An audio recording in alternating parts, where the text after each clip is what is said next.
ઊંચું જાય તેવી શક્યતા જોવા મળી રહી છે।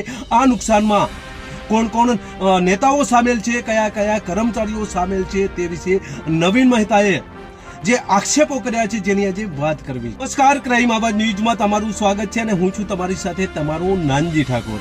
રાધનપુર શહેરમાં વિકાસની જરૂર છે, રાધનપુર શહેરમાં રોડ રસ્તાની જરૂર છે, રાધનપુર શહેરમાં ગટરની જરૂર છે, રાધનપુરમાં પીવાનું પાણી આવતું નથી। આ તમામ સુવિધાઓ પ્રાથમિક સુવિધાઓ છે અને આ પ્રાથમિક સુવિધાઓ ન મળવાના કારણે અનેક વખત લોકોની રજૂઆતો નગરપાલિકા સુધી પહોંચી છે, પરંતુ નગરપાલિકાના એક કોર્પોરેટરો કહે છે કે પીવાનું પાણી પણ મળે છે, રાધનપુરના રોડ રસ્તાઓ પાકા છે અને ગટરની સુવિધાઓ પણ છે। આ બધું ઘણા સમયથી ચાલી રહ્યું છે। રાધનપુર શહેરમાં તમે રહેતા હો તો તમને ખબર હશે કે રાધનપુરમાં વિકાસ કેવો છે, રાધનપુરના રોડ રસ્તાઓ કેવા છે। રાધનપુરમાં કોઈ પણ વ્યક્તિ આવે છે ત્યારે રસ્તાનું પૂછે છે કે રાધનપુરનો એ રસ્તો બન્યો કે નહીં। જો રાધનપુરનો રસ્તો ન બન્યો હોય તો અનેક વખત એવા શબ્દો ઉચ્ચારવામાં આવે છે કે રાધનપુરનો વિકાસ સારા નેતા આવશે, સારા ધારાસભ્ય આવશે ત્યારે જ થશે। આવું અનેક વખત જોવા મળતું હોય છે। ક્યારેક રાધનપુરનો રોડ બનાવવામાં આવે છે, એના પછી ગટર નાખવામાં આવે છે અને ત્યારબાદ ફરી રોડ બનાવવામાં આવે છે। આ સિલસિલો ઘણા સમયથી યથાવત જોવા મળી રહ્યો છે।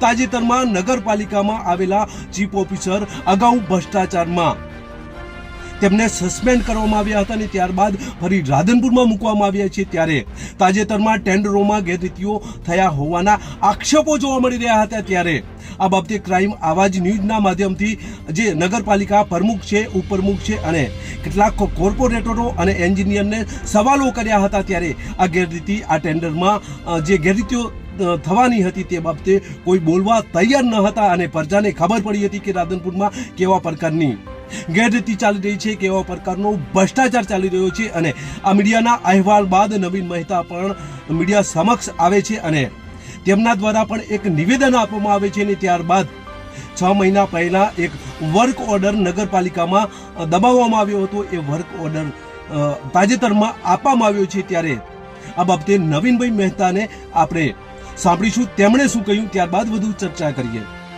નવીનભાઈ નમસ્કાર। નવીનભાઈ, ક્રાઇમ એમનું વચન હોય પડે બધું બરોબર છે, રોડે બને, પણ આટલું બધું નુકસાન થાય તો આ ધારાસભ્યને ખરેખર અટકાવવું જોઈએ, મારું એ કેવું છે। ધારાસભ્ય સાહેબને એમ આ લોકો એવું બનાવે કે જો આ કોઈ નીચું ભરતું જ નથી એટલે અમારે ના છૂટકે આપવું। પણ નીચું તો એક બીજું ટેન્ડર આવ્યું છે ને, એને કોઈ શરતોને આધીન કઈક નામંજૂર કર્યું, આવું કંઈક છે ને? નીચેનું 100% નીચું આવેલું જ છે બીજું ટેન્ડર, બરોબર? આજે ટેન્ડર બીજું ખોલે તો 9%માં છે જ, અને એ પાર્ટી આજે 9% ઊંચામાં કામ કરવા તૈયાર છે। અચ્છા, તો આ લોકો કેમ ખોલતા નથી બીજું ટેન્ડર છે? બસ એમની મનમાની એ જ વાત કરું હું ને। એટલે ટૂંકમાં આ સિસ્ટમ બધી ટકાવારીથી ચાલે છે ને આ તમે કીધું એ રીતે ભાઈ ડોક્ટર દેવજીભાઈના હસ્તક બધું છે। હવે તો આમાં લાંચ રૂશ્વત અધિકારીઓ કોઈ આવે અને તપાસ કરે તો આગળ ખબર પડે। તો આગામી પગલું તમારું કોઈ લાંચ રૂશ્વત કચેરીને તમે અરજી આપશો કે આવું કઈ થશે? આના માટે હું રૂબરૂ સીએમ સાહેબને મળવાનો છું। લાંચ રૂશ્વતમાં આવ્યો અને તકેદારી પંચમાં પણ હું મારી અરજી કરવાનો। પણ આમાં તો તમે આક્ષેપ દેવજીભાઈ વિરુદ્ધ કરી રહ્યા છો, તો લાંચ રૂશ્વત કચેરીમાં તો સીધા તો એ સામેલ નહીં થાય ને આમાં?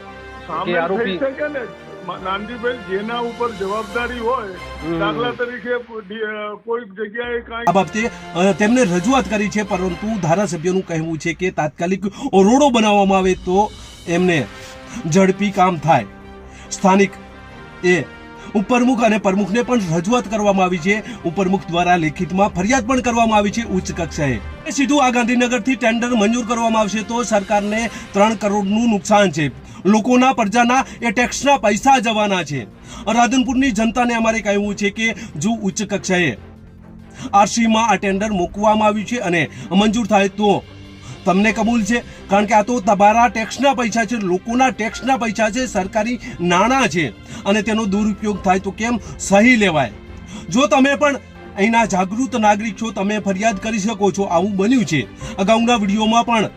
એ નગરપાલિકાના ભારતીય જનતા પાર્ટીના પ્રમુખ હોય કે પછી એ કોર્પોરેટર હોય કે પછી નગરપાલિકાના પ્રમુખ હોય, ઉપપ્રમુખ હોય, આ તમામને અમોએ આ સવાલો કર્યા હતા અને આ તમામ જે સવાલો છે તેમાં કોઈ બોલવા તૈયાર ન હતું ને ત્યારબાદ નવીન મહેતા દ્વારા એક મીડિયા સમક્ષ નિવેદન આપવામાં આવ્યું હતું ને ત્યારબાદ હવે એક ટેન્ડર મંજૂર કરવામાં આવ્યું છે, વર્ક ઓર્ડર આપી દેવામાં આવ્યો છે, પરંતુ આજે ગાંધીનગર ખાતે મોકલવામાં આવ્યું છે ટેન્ડર. તેમાં રાધનપુર નગરના એ દેવજીભાઈ ડોક્ટર પણ સામેલ હોય તેવા આક્ષેપો કરવામાં આવી રહ્યા છે. લવિંગજી ધારાસભ્યને પણ ખબર છે, પરંતુ લવિંગજીનું કહેવું છે કે તાત્કાલિક રોડ બનાવવામાં આવે. ત્યારે અમારે લવિંગજીને સીધો સવાલ કરવો છે કે તમે સરકારમાં બેઠા છો અને સરકારમાં જ્યારે 3 કરોડનું નુકસાન થતું હોય તો ઝડપી રોડ નહીં, પરંતુ એ સરકારના પૈસા ના જાય એ પહેલા તમારે વિચારવું જોઈએ. જો આ 3 કરોડ જશે તો તેમાં જવાબદારી તમારી પણ રહેશે અને લોકો તમારી એ વાતો પણ કરવા માંડશે. એટલે તમારે આ પૈસા બચાવવા જોઈએ. નગરપાલિકાના કોર્પોરેટરોને કહેવું છે કે તમે ચૂંટાયેલા છો, તમને પ્રજાએ ચૂંટીને મોકલ્યા છે, એટલે જો આ સરકારી નાણાંનો દુરુપયોગ થતો હોય તો એ તમારે પણ અટકાવવો જોઈએ. ફરી આ રીતે તમને પ્રજા નહીં ચૂંટે. જો પ્રજાને ખબર પડશે કે તમે સરકારને લૂંટવા જ આવ્યો છો તો તમને ફરી પ્રજા નહીં ચૂંટે. આ બધું આવનાર સમયમાં જોવા મળશે, પરંતુ હાલ તો આક્ષેપો કરવામાં આવી રહ્યા છે. દેવજી ડોક્ટર સામે પણ આક્ષેપ ગંભીર પ્રકારના જોવા મળી રહ્યા છે. જો ડોક્ટર દેવજી નિષ્ઠાવાન પ્રમાણિત હોય અને રાધનપુરનો વિકાસ ચાહતા હોય તો આ ટેન્ડર નામંજૂર કરાવે અને એ સરકારી નાણાંનો જે દુરુપયોગ થવાનો છે એ અટકાવે તેવી લોકમાંગ છે. જોઈએ હવે આવનાર સમયમાં આ જે ટેન્ડર છે એ મંજૂર કરવામાં આવે છે કે પછી નામંજૂર, એ તો આવનાર સમય બતાવશે. પરંતુ જો આ ટેન્ડર મંજૂર થશે તો લાખો નહીં પરંતુ કરોડોનું નુકસાન જોવા મળી રહ્યું છે. બજેટ જો તમે અમારી ચેનલમાં નવા છો અને આવા જ લેટેસ્ટ ન્યૂઝ જોવા માંગો છો તો અમારી ચેનલને અત્યારે સબસ્ક્રાઇબ કરો, જેથી આવનાર લેટેસ્ટ ન્યૂઝ તમારા સુધી પહોંચી શકે. નમસ્કાર.